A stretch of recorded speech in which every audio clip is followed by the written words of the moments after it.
விஜயகாந்த் சாரை விட மிக பிரபலமான ஆக்டர்லாம் இருக்காங்க. உலகம் முழுக்க புகழக்கூடிய ஆக்டர், இந்தியாவில் பிரபலமானவங்க, தமிழ்லேயே அவரோட பெரிய ஸ்டார்லாம் இருக்காங்க. ஆனால் அவங்கெல்லாம் வாழும்போது தான் வாழ்வாங்க. அவங்க மார்க்கெட் இருக்கிற வரைக்கும் தான் வாழ்வாங்க. மார்க்கெட் இருக்கோ இல்லையோ, வாழும்போது மட்டும் இல்லை, வாழ்ந்த பிறகு வாழ்க்கை இருக்கு இல்லையா, அந்த வாழ்க்கை தான் விஜயகாந்த் சாரோட வாழ்க்கை. அது ஏன்னா விஜயகாந்த் பெரிய பாரி வல்லல் கொடை வல்லல்லாம் இல்லை. அவர் ஒரு சாதாரண மனிதன். எவ்வளோ உயரத்தில் இருந்தாலும் அந்த உயரத்தை மறந்து நம்ம கூட சரிசமமாக தரையில் உட்காரு. மனிதநேயங்கிறது தான் உலகத்தில் மிகச்சிறந்த விஷயம். மனிதநேயம் தான். மிருகங்களுக்கும் நமக்கும் இருக்கிற ஒரே வித்தியாசம் மனிதநேயம் மட்டும்தான். நான் அவரோட ஷூட் பண்ண ஃபஸ்ட்டு படம் டைரக்ஷனு ஷூட்டிங் போயின்னுட்ருக்கேன். ஷூட்டிங் பண்ணும்போது என்னென்னா நைட்லாம் ஷூட் பண்ணுவோம். உங்களுக்கு தெரியும், புலன் விசாரணை நைட்லாம் ஷூட் பண்ணிட்டு இருப்போம். அப்போ 2 மணிக்கு ஷூட்டிங் முடியும். அப்போ நான் பேச்சுலரு. அப்போ வீட்டுக்கு போயிட்டு மறுபடியும் வரணும்னா மறுபடியும் 6 மணிக்கு ஷூட்டிங் போகணும். அப்போ அதனால் பெரும்பாலும் அவரோட அவர் ஆஃபீஸ்லேயே படுத்துப்போம். அப்போ நாங்கள் வரோம்.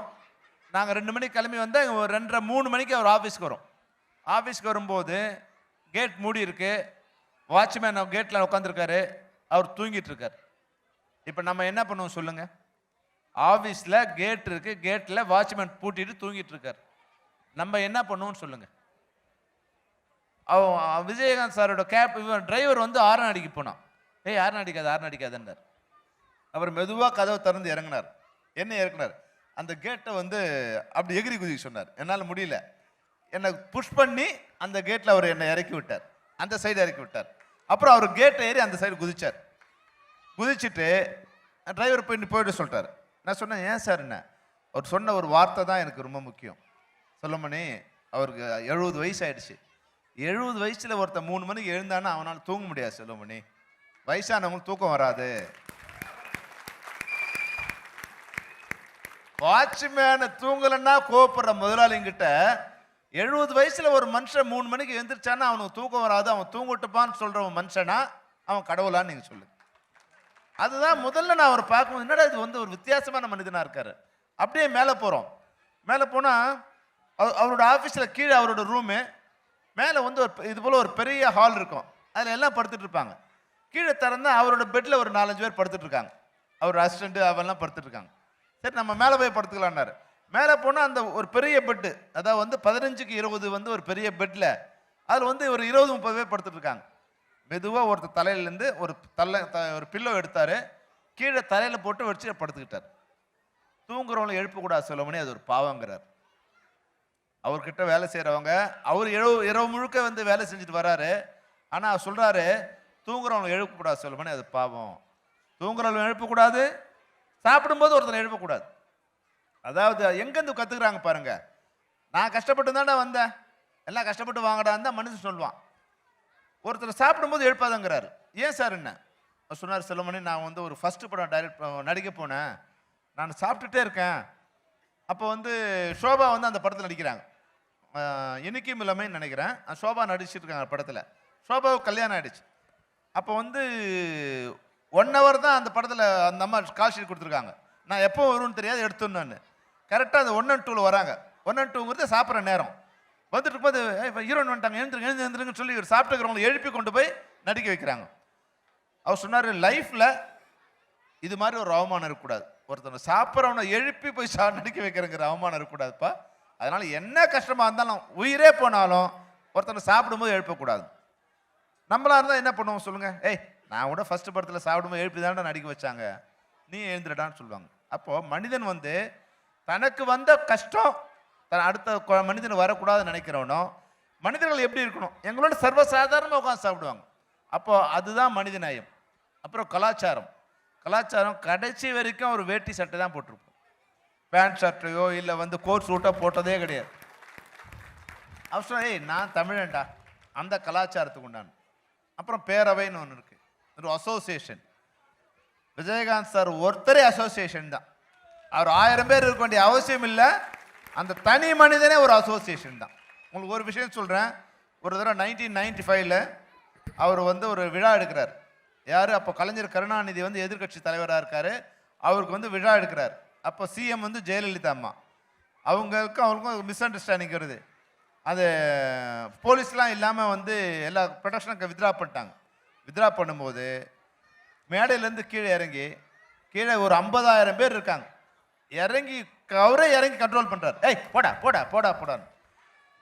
நம்மளை வந்து ஒருத்தன் போடான்னா நம்ம என்ன சொல்லுவோம்? ஏ நீ யாரையான்னு கேட்போம். ஆனால் போடான்னு சொன்ன மனுஷன் சொல்கிறான், விஜயகாந்த் சார் என்கிட்ட பேசினாருன்னு. அப்போ அதுதான் விஜயகாந்த் சாருக்கும் மனிதருக்கும் உள்ள உறவு. ஒன்று மேலே ஏறி வந்தோடனே கருணாநிதி அப்போ கலைஞர் சொல்கிறாரு, விஜய் அதெல்லாம் இறங்கக்கூடாது விஜய், ஏன்னா கீழே இருக்கிறவங்க வந்து இப்போ எதிர்கட்சியை சேர்ந்தவங்க இருப்பாங்க, டக்குன்னு பிளேடு வச்சு கிழிச்சிடுவாங்க, அது மாதிரி பப்ளிக்ல நீ இறங்காதான்னு. அண்ணே பார்த்துக்கலான்னு அப்படின்னு.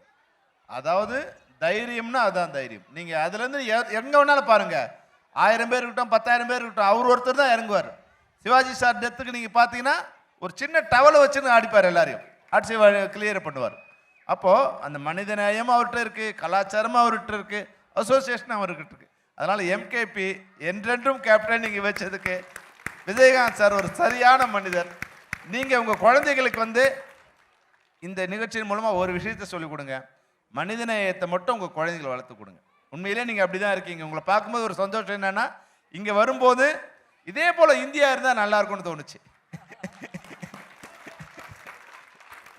இது இங்கே நீங்கள் தமிழ், தெலுங்கு, மலையாளம், கன்னடம், ஹிந்தி, பெங்காலி எந்த ஒரு இதுவும் இல்லாமல் எல்லாரும் ஒரே குடும்பமாக இருக்கீங்களா? இந்த குணத்தை நீங்கள் இந்தியாவுக்கு போனாலும் வச்சுக்கணும். நீங்கள் அங்கே போகும்போது நீங்கள் மாறிடக்கூடாது. ஏன்னா நம்ம சிங்கப்பூர் போனோன்னா அந்த குப்பையை வந்து ரோட்டில் போட மாட்டோம், பாக்கெட்லேயே வச்சுட்டு டஸ்ட்பினில் போடுவோம்.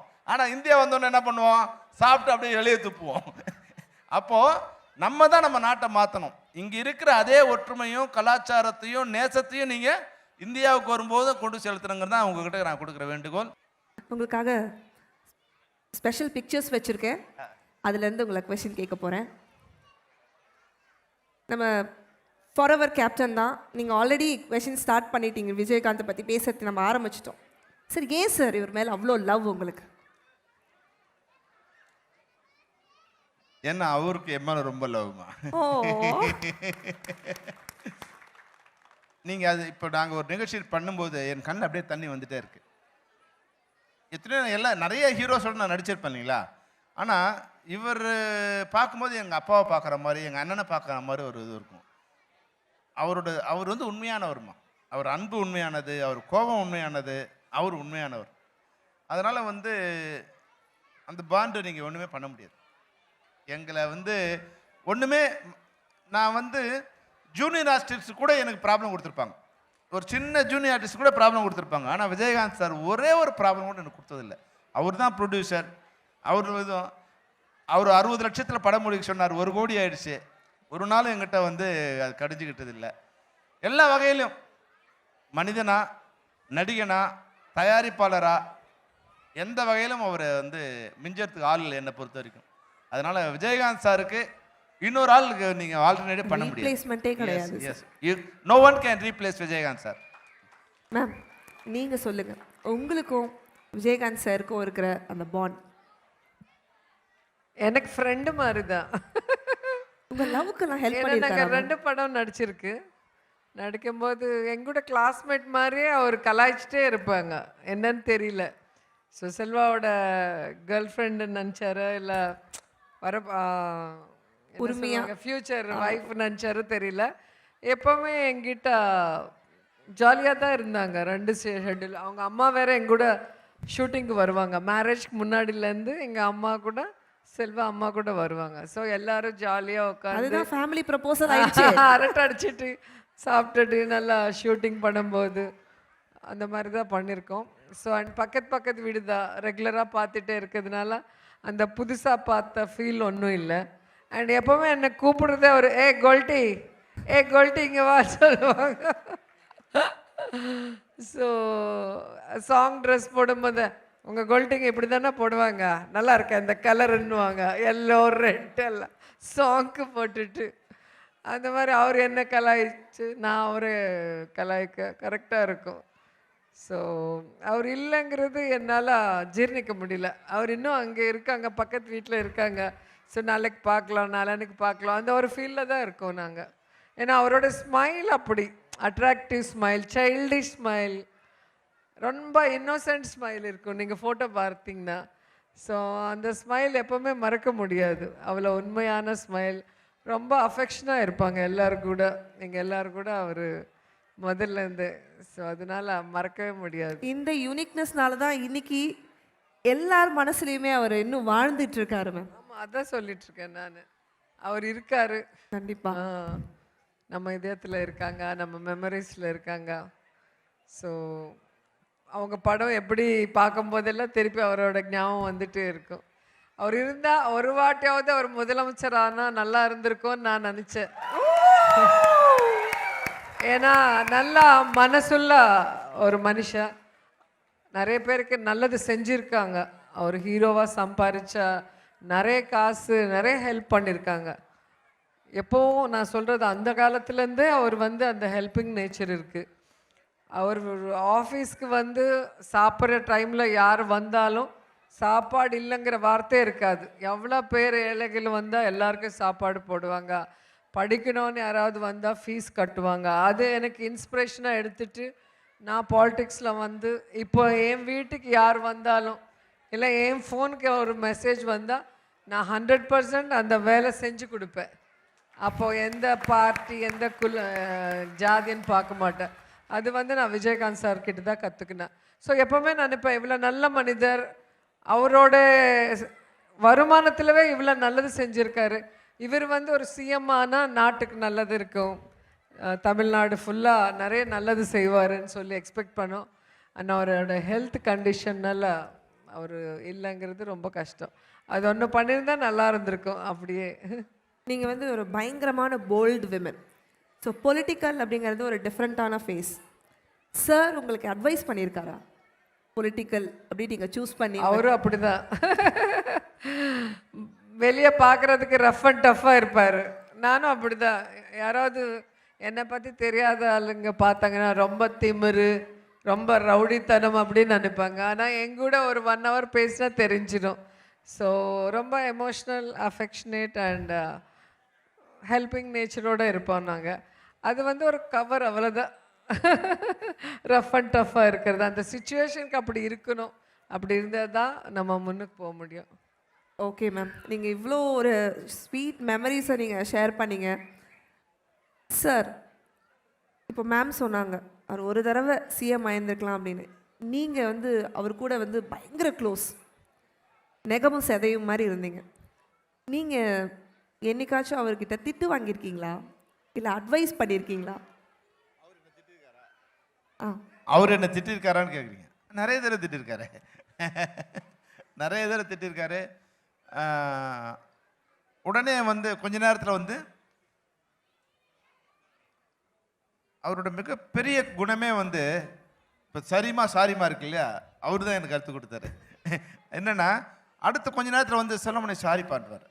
அவ்வளோ பெரிய மனிதர் வந்து சாரி பண்ணுவார். ஏன்னா நான் ஹர்ட் ஆகிட்டா ஒர்க் பண்ண முடியாது. அப்போ வந்து தோல் மேலே கைட்டு போட்டுவார். போயிட்டு சாரி செல்லமணி கொஞ்சம் அந்த இது அப்படி பண்ணிடக்கூடாதுப்பா நீ அப்படின்வார். சரிங்க சார்னா நான் ஒரு தடவை பெரிய பிரச்சனை வந்துடுச்சு. ஒரு 5 நாள் நான் சாப்பிடவே இல்லை. ஷூட் போவேன், வெறும் தண்ணி மட்டும் தான் குடிப்பேன். தண்ணி கூட நான் வெளியேருந்து வாங்கிட்டு போயிடுவேன். அது எப்படியோ அவருக்கு தெரிஞ்சிச்சு. தெரிஞ்ச உடனே மறுநாள் வந்து அந்த பிரேக் வரும்போது, பிரேக் 1 and 2 பிரேக் முடிஞ்சிட்டு சாப்பாடு முடிச்சுட்டு அப்புறம் ஷூட்டிங் போவோம். நைஸாக வந்தார். 12 மணிக்கு முடியும் போது அப்படியே தோலில் கை போட்டார். போட்டு அடுத்து என்ன பாப்பா சீன் இருக்குது அதெல்லாம் இது வரைக்கும் கேட்க மாட்டார். அப்படியே கேட்டு என்னை சாப்பிட கூப்பிட்டு போகிறார். அவரோட சாப்பிட்லாம் வாங்க சாப்பிட்டு அப்படியே போகலான்னாரு. சார் இல்லை சார் நான் அங்கே சாப்பிட்றேன் சார். இல்லை இங்கேயே சாப்பிட்லான்னு. அதாவது வந்து என்னென்னா அவர் கூட உட்காந்து அதை சாப்பிட வச்சு அதை சரி பண்ணக்கூடியது இருக்கு இல்லைங்களா, அது மாதிரி வந்து சின்ன சின்ன விஷயங்கள் இருக்கும். நிறைய தடவை பிரச்சனை. ஷூட்டிங் ஸ்பாட்டில் இப்போ 2 விஜயகாந்த் சார் திட்டினாரான்னு கேட்குறீங்கல்ல, விஜயகாந்த் சார் மட்டும் இல்லை, இவர் கூட யார் ஒர்க் பண்ணாலும் எல்லாரும் திட்டுவாங்க. நானும் திட்டிருக்கேன். ஏன்னா டே அண்ட் நைட் ஷூட் பண்ணுவாங்க. பிரேக்கே கொடுக்க மாட்டாங்க. No lunch break, no dinner. Daily sunrise பார்த்து தான் வீட்டுக்கு போகணும். எவ்வளோ கோவமாக இருக்கும் சொல்லுங்கள். அண்ட் நேச்சுரலாக இருக்கணும்னு சொல்லி அப்படியே எடுப்பாங்க. இப்போ கேப்டன் பிரபாகர் மொத்தமாக காட்டில் எடுப்பாங்க. அங்கெல்லாம் உட்காரத்துக்கு இப்போனா கேரவன்ஸ் எல்லாம் இருக்குது, அந்த டைமில் கேரவான் கூட இருக்காது. ஸோ ரெஸ்ட்டே இல்லாமல் அந்த ஷார்ட் நல்லா வந்தால் போதும் அவருக்கு, மற்றது எதுவுமே யோசனை பண்ண மாட்டார். அவரும் அப்படி தான், சாப்பிட மாட்டார், தூங்க மாட்டார், வெயிலுக்கு கொடை பிடிச்சா கூட கொடை எடுத்துருவார். அவருக்குன்னா ஓகே, நமக்கெல்லாம் அது முடியாது ஆர்டிஸ்டுக்கு. அதனால நானும் நிறைய வாட்டி மனசில் திட்டிக்கிட்டேன், இப்போ சொல்லிட்டேன், சந்தோஷமாக இருக்கு. அதுக்கு நாங்கள் வந்து உங்களுக்கு ஒரு சான்ஸ் கொடுத்துருக்கோம். இப்போ வந்து lot of facilities we have. ஃபோனில் தான் நம்ம கையிலே வச்சுருக்கோம், ஒரு வேர்ல்டே கையில் வச்சுருக்கோம். ஸோ ஒரு திக் ஃபாரஸ்டில் இப்படி ஒரு ஸ்டோரி நீங்கள் எடுக்க போகிறீங்க, எந்த ஒரு ஒரு ஒரு கேரவேன் கூட இல்லாத ஒரு டைம் ஃபெசிலிட்டிஸ் இல்லை, எப்படி சார் மெயின்டைன் பண்ணீங்க? அது நீங்கள் கேப்டன் கிட்ட இந்த கதையை சொல்லும் போது எப்படி இருந்தது? அந்த அந்த அந்த கான்வர்சேஷன் எப்படி இருந்தது? அவர் உடனே அக்செப்ட் பண்ணிட்டாரா? அவர் வந்துமா, அவர் இப்ராஹிம் ராவுத்தர் அவரோட நண்பர். இப்ராஹிம் ராவுத்தர் தான் டிசைட் பண்ணுவார், அவர் டிசைட் பண்ண மாட்டார். உண்மையே சொல்ல போனால் இந்த கதையை சொன்னோடனே செல்லப்பண்ணே ட்ரையாக இருக்கப்பா, ஃபாரஸ்ட்டு ஒன்றும் இதுவே இல்லையே, ட்ரையாக இருக்க, நாட்டு நல்லா இருக்கு, ஆனால் ஒரு ஃபாரஸ்ட்னா ஜனங்க பார்ப்பாங்களா அப்படின்னு உன்னை இப்ராஹிம் ராவுத்தர் வந்தேன். என்னப்பா சொன்னார் அப்படின்னாரு. உங்கள் அண்ணன் என்ன சொன்னார் அப்படின்னாரு. சார் கொஞ்சம் ட்ரையாக இருக்கு அப்பா, எங்கே நல்லா இருக்குன்னு சொல்லிட்டு நினச்சேன். ஏன்னா அவங்களாம் ஹீரோப்பா, 24 மணி நேரம் அவங்களே காமிக்கணும்னு நினைப்பாங்க. அதெல்லாம் இந்த படம் விஜயகாந்த் பண்ணுறாரு, நம்ம எடுக்கிறோம், அவ்வளோதான். ஆனால் நம்ம நல்லா இல்லைன்னு சொன்னமேன்னா அந்த பண்ண அப்படின்னு நினைக்கவே மாட்டார். என்ன சொன்னாவன் ரொம்ப கெட்ட வார்த்தையில் திட்டுவார் விஜய் ராவுத்தர். அதெல்லாம் நாங்கள் சொல்ல முடியாது, எல்லாம் நீங்களே உட்காந்துட்டீங்க சார். டேய் திருட்டு நாய, என்ன ஏன்டா கேட்க சொன்ன அப்படின்னு திட்டுவார். திட்டுட்டு நடிப்பார். நல்லா இல்லைன்னு சொன்ன படம் மாதிரியே இருக்காது. நீங்கள் பார்த்தீங்கன்னா நம்ம சொன்ன எல்லாத்தையும் செய்வார். ஒரு தடவை வந்து இப்போ இது போல் வந்து ஒரு ஃபாரஸ்ட்டில் கீழே வந்து ஒரு நதி ஓடிட்டுருக்கு. நதின்னா ஒரு 100 அடி பள்ளத்தில் 2 மலையை வந்து ஜாயின் பண்ணி ரோப் கட்டி அது மேலே நடந்து வர மாதிரி ஒரு ஷாட் எடுக்கிறோம். அந்த ஷாட் எடுக்கும்போது என்னென்னா மாஸ்டர் இல்லாமல் நாங்களே எடுக்கிறோம். அப்போ கீழே ஒரு கயிறு மேலே ஒரு கயிறு கட்டிட்டு அப்படியே நடந்து போயிட்டே இருக்கணும். அப்போ நாங்கள் நடந்துலாம் செக் பண்ண எல்லாம் கரெக்டாக இருந்தது. அதில் 6 பேர் நடக்கணும். நாங்கள் ஒரு ஆளை நடக்க வச்சு எல்லாம் செக் பண்ணிட்டோம். அப்புறம் 6 பேர் போகும்போது சென்டரில் போகும்போது என்ன ஆச்சுன்னா, இந்த 6 பேருக்கு வெயிட் வந்து ஒரு 600 கிலோ. அந்த கயிறு தாங்குது, ஆனால் கயிறு வந்து அந்த கீழே இறங்குது, வெயிட்டில் வந்து கீழே இறங்குது. கீழே இறங்கும்போது மேலே இருக்கிற கயிறை பிடிக்க முடியல. அப்போ அதில் தொங்க வேண்டியதாக இருக்குது. அப்படி இப்போ பின்னாடி வந்து ஒரு 100 அடி இருக்குது, முன்னாடி ஒரு 100 அடி இருக்குது பின்னாடி. ஏன்னா சென்டரில் வந்த போது தான் தொங்குது. அங்கேருந்து அப்படி சரி பரவாயில்ல வந்துடுறேன்ட்டார். வந்து இறங்கினாருன்னா சார் கையில் அந்த க்ளவுஸ்லாம் கிழிஞ்சி அப்படியே கையில் ரத்தம் ஊற்றுது. அப்படியே உண்மையிலே ரத்தம் சிந்தி வேலை செஞ்சான். அது மாதிரி ரத்தம் செஞ்சு ஒர்க் பண்ணார். ஆனால் கூட ஒரு வார்த்தை கூட ஏன்டா அப்படி பண்ணலாம் கேட்க மாட்டார். பரவாயில்ல விடுப்பா அப்படின்னு. ஏதாச்சும் இந்த சீனை மாற்றுப்பா, எனக்கு கொஞ்சம் டஃப்பாக இருக்குது. Never never never.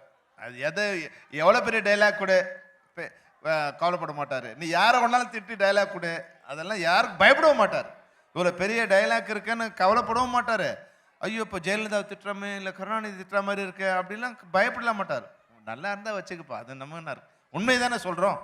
அதனால் அந்த தைரியம் இருக்கும். சீனில் ஒரு நாள் முழுக்க அவர் வச்சு ஷார்ட் எடுக்கலாம் கூட கவலைப்பட மாட்டார். ஏன் என்னை வச்சு ஷார்ட் எடுக்கலான்னு கேட்கவே மாட்டார். ஷார்ட் இல்லையாப்பா, சரி ஓகே இருந்தால் கூப்பிடுப்பா அப்படின்வார். அதனால் இப்போ இவங்களாம் சொல்கிறாங்க இல்லையா, என்னை வச்சு எடுக்கல, இவங்களாம் போனோடனே இவங்களை வச்சு எடுக்கணும், ஷார்ட் எடுக்கணும். ஒரு 1/2 hour ஷார்ட் எடுக்கலாம் கோச்சிப்பாங்க. ஆனால் விஜயகாந்த் சார் வந்து ½ டே எடுக்கலாம், ஃபுல் டே எடுக்கலாம், அது வந்து எந்த கோவும் இருக்காது. அதனால் வந்து ஒரு டைரக்டராக 150 படத்தில் 70 படம் புது டைரக்டர் வச்சு தான் எடுத்தார். இன்னைக்கு வந்து 70 பேர் டைரக்டராக இருக்காங்கன்னா அது விஜயகாந்த் சாரால் தான் காரணம். 150 படத்தில் 90 படம் புது ப்ரொடியூசர்ஸ், 90 பேர் ப்ரொடியூசர் ஆக்கியிருக்காரு, 70 பேர் டைரக்டர் ஆக்கியிருக்காரு. இன்னைக்கு இருக்கிற பெரிய பெரிய எல்லாருக்கும் லோகேஷ் கனகராஜ், அனிருத், ஏஆர் ரகுமான், ஐஸ்வர்யா ராய் இப்படி காம்பினேஷன் வேணும். ஆனால் விஜயகாந்த் சார் அதை பற்றிலாம் கவலைப்பட மாட்டார். நான் இருக்கேனா, எனக்குன்னு ஆடியன்ஸ் இருக்கான், எனக்குன்னு ஆடியன்ஸ் இருக்கான், அவன் பார்த்தா போதும், நீ அவங்க வேணும் இவங்க வேணும்லாம் அதெல்லாம் வேணாப்பா. நம்ம ப்ரொடியூசருக்கு தவிர படம் எடுக்கலாம், ப்ரொடியூசருக்கு ஒரு 10 ரூபா லாபம் வரணும், நம்ம ஜனங்களுக்கு ஒரு நல்ல படம் கொடுக்கும். அப்போ இந்த காம்பினேஷனு அதை பற்றிலாம் எந்த காலகட்டத்திலையும் அவர் யோசிச்சதே கிடையாது. எந்த காலகட்டத்திலையும் யோசிச்சதே கிடையாது. அவர் மேலே ஒரு நம்பிக்கை உண்டு.